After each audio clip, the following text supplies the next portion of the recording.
Hey, to change the ringtone on the Redmi A3, all you have to do is just to open the app drawer and then go into the settings.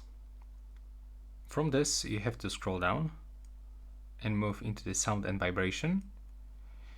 And next you have to go into the phone ringtone. And now you can just pick something from this default songs like this. But if you want to get your own sound, just scroll all the way down, go to add the ringtone.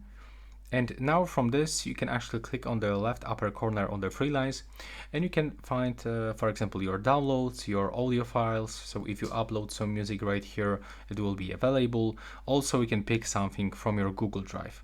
So in my case, I'm gonna do this. I'm gonna actually load my Google Drive. And now if I want to pick any sound, I have to just find it right here.